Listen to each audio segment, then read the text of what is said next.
Maybe he isn't the good guy. Maybe he's not the champion of comic books.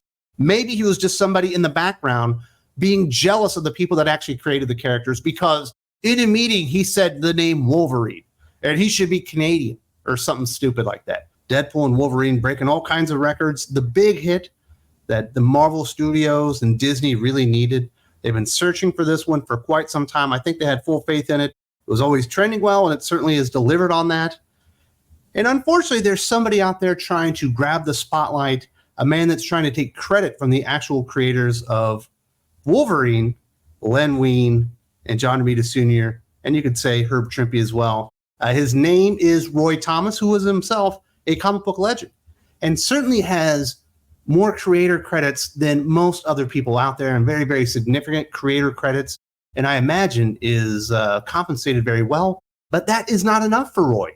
Roy needs to be the man responsible for creating the Wolverine character. And I imagine Roy did have some input in that. He was literally the editor-in-chief of Marvel Comics when Hulk 181 came out, because it was his job to be involved in the process and to add oversight and provide ideas and all that stuff.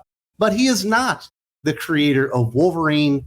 And for some reason, he has been on this quest for like a decade now to try to wipe out the full credit that Len Wein, John Romita Sr., and others deserve for making Wolverine one of the most influential American superheroes of all times, and certainly the most well-known X-Men character of all time. And certainly the X-Men are probably the most successful team book in comic book history, at least here in America. In the comic book industry, a lot of these creators, especially recently, but certainly in the past, they were kind of screwed over. And one of the ways that they could really make some bank and be compensated for their great ideas and great stories was royalties and things like creator credit. And for Roy Thomas, using his positional authority as the editor-in-chief at the time to go in there and try and sweep up other people's credit, I think is absolutely heinous. I feel like it's disgusting and certainly stains the legacy of Roy Thomas, who's certainly in consideration to be part of like the Mount Rushmore of comic book creators here in America.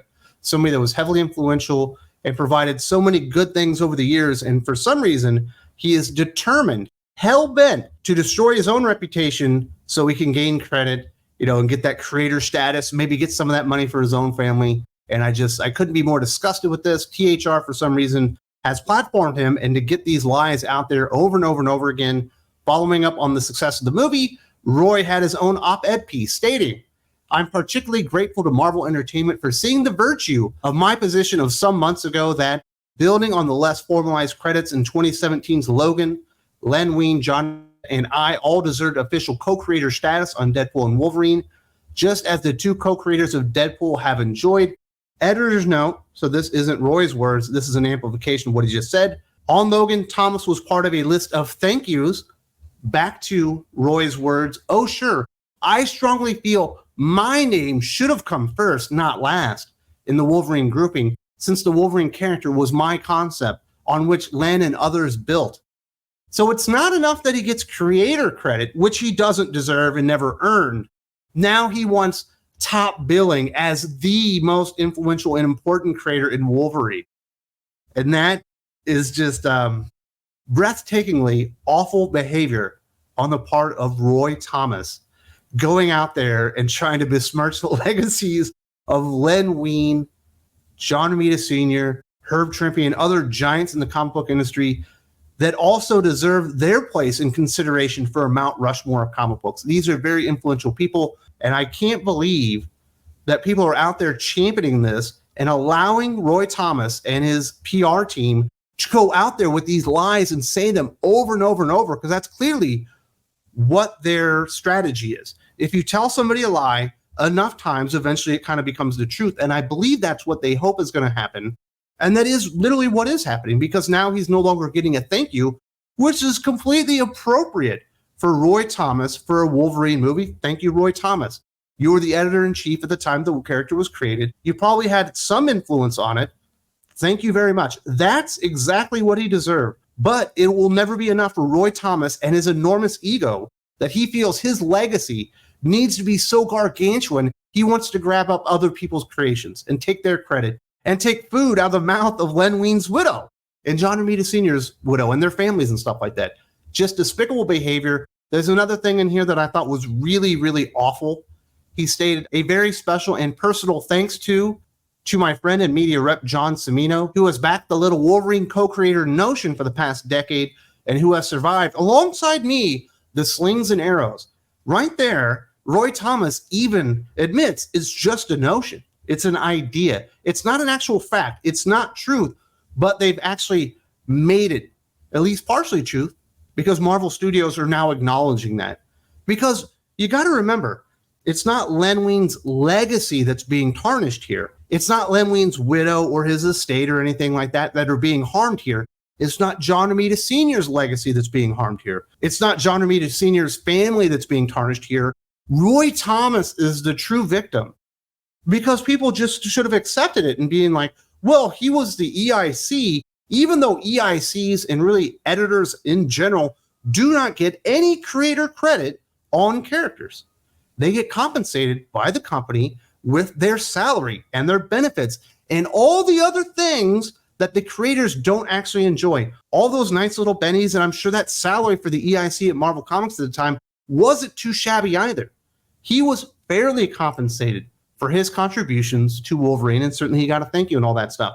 But people did push back on Roy Thomas, and apparently you're not allowed to do that. So the real victim here is Roy Thomas and his good friend, John Cimino, who have been out there pushing this stupid lie for a decade now, and now for reasons unknown, after the passing of Len Wein and John Romita Sr., and even Stan Lee himself, people that could have provided context to all this lie is starting to be incorporated into the history of Marvel Comics and Wolverine and X-Men. Absolute insanity out there, and the fact that anybody would even go along with this just blows my mind. There are established rules and etiquette when it comes to creator credit within comic books. He clearly does not qualify for it, yet people are going along with it. Thankfully, a lot of comic book creators are pushing back on this, some of them in a very polite manner, pointing out just the facts to it, and some people being very offended and being a little bit more personal about it. Maybe more my take. First, let's talk about the people that are being a little bit nicer about it. Rob Liefeld. For 49 years, I can say that I was friends with Wolverine creators Len Wein and Trimpe. I met and admired another of the Wolverine creator chain, John Romita Sr. They all passed away, no longer with us. At this point, I have to believe that the counsel being given to the former EIC is terribly compromised.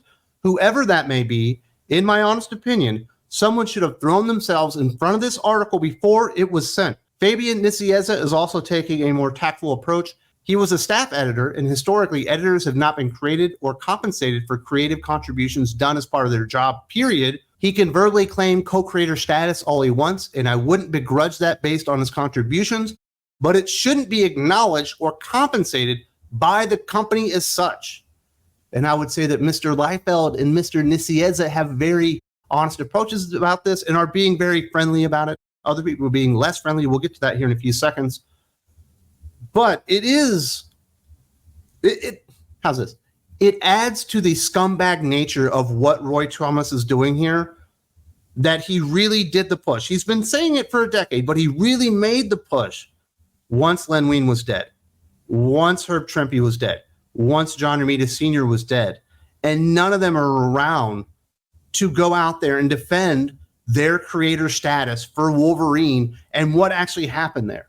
First of all, we know that he was the editor-in-chief and he shouldn't be compensated, but it is more scumbaggish to do it after they passed away and really push for it and gain his successes after the men whose legacy created Wolverine and who rightly should be considered the Wolverine co-creators, the people that created one of the 2 or 3 most popular characters in the history of Marvel Comics, are no longer with us to defend themselves. And I do find that very, very repugnant. And obviously, Fabian has been not only a writer for several years, but he's also been an editor and understands whether you're just like an associate editor or the main editor or a group editor or a senior editor, or you're the freaking editor-in-chief, you are being compensated by the company for the work that you're putting in there and the creative ideas that you come up with. You aren't really eligible for co-creator status unless you wrote the book yourself, unless you came up with the character concepts and the illustrations that ended up influencing how the character looks on the page and stuff like that. He was never a part of that process. He was overseeing it because that was his literal job as an executive at Marvel Comics at the time. And if he wants to go out there on the con circuit and tell stories on panels saying, you know, Rightfully so. Len Wein deserves creator credit on Wolverine, and certainly John Romita Sr. and Herb Trimpe. But I also came up with these key elements and ideas that they grabbed and ran with and made Wolverine a real big success. So I can take some pride in what they were able to achieve with the Wolverine character. So while I might not be a formal co-creator, I feel like I have a little bit invested in that character. That's completely normal. That's acceptable. That's something that people can understand. But the track that he has been going along for a decade now, just removes any type of goodwill for him almost as a person. You want to separate, artist from person, all that kind of stuff. And you have to admire and acknowledge all the stuff that Roy Thomas has done for Marvel Comics. But this does taint all of it. And it makes you think about Roy in a different light. They called him House Roy for a reason. Maybe he isn't the good guy. Maybe he's not the champion of comic books. Maybe he was just somebody in the background being jealous of the people that actually created the characters, because in a meeting he said the name Wolverine and he should be Canadian or something stupid like that. As I said, other people have taken a more aggressive approach in responding to this stupid article that never should have been published. First up, Mark Waid, just straight up fucking pathetic. Next up, Bill Sienkiewicz. When shitting the bed ceases to be an unfortunate facet of flawed humanity and hubris, and instead threatens to overshadow one's entire legacy. Barry Windsor Smith seems he'll stop at nothing to take credit for others' work. Marco and Draco, good God, Roy Thomas has become a pathetic asshole. Can some of my influences not turn into needy dickheads, please? Finally, Ryan Dunleavy, what a tool. I've written more Wolverine comics than Roy Thomas has. Yes, seriously. Of course, Ryan Dunleavy is known mostly as being an artist and all that kind of stuff. But honestly, I can think of 2 things Roy Thomas has even done with Wolverine. And they certainly weren't when Wolverine was created in the 60s or whatever. That stuff happened recently. He did 1 page in Marvel Comics 1000, I think, that might have had something to do with Wolverine. And then he did do a Wolverine story in X-Men Legends when it came out in 2022. The first 2 issues are Roy Thomas, and they include Wolverine, because he had to do something after Hulk, but before Giant Size X-Men, to insert himself into the Wolverine legacy or timeline or whatever, because he's just kind of a dick. That's 3 books that I can think of, and one of them was a single fucking page. Tom Waltz has written 4 comic books starring Wolverine. He likely has more influence and credits available to him on the Wolverine character. Now, Roy Thomas has written a lot of comic books over the years. Maybe there's another 1 or 2 out there, but he ain't even got many Wolverine credits. He really wasn't influential to the character whatsoever. Known psychopathic dickhead Mark Waid even realizes this dude is just completely pathetic. You know what I'm saying? It's like Harvey Weinstein going, you know what? I just never trusted that guy around women. You know what I mean? He always seemed a little shady to me. That's what that feels like to me. It's not a glowing endorsement. And it sounds like other people out there, other Wolverine legends like a Barry Windsor Smith, are like, man, this is getting out of hand. And if I was a Barry Windsor Smith or even a Mark Waid or Mark and Draco or really any creators out there that was working under the leadership of Roy Thomas, I would be nervous that this dude was going to go out there and try to remove pieces of my legacy and the people that were working with me in parts of their legacy, but also taking that creator credit away or adding to it ends up removing food from the mouth of my family and potentially helping my widow out after I leave and stuff like that. This is what this guy is doing. He's destroying his own legacy. And I do want to say this, if Mr. Thomas or Mr. Semino are watching this video, from the very bottom of my testicles, fuck you. You guys are scumbags, and you're absolutely ruining your legacy.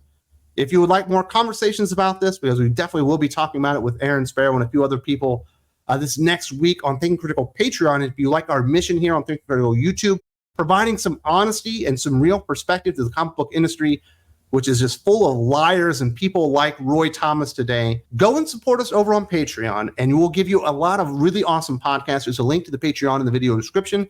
I hope to see you there very soon.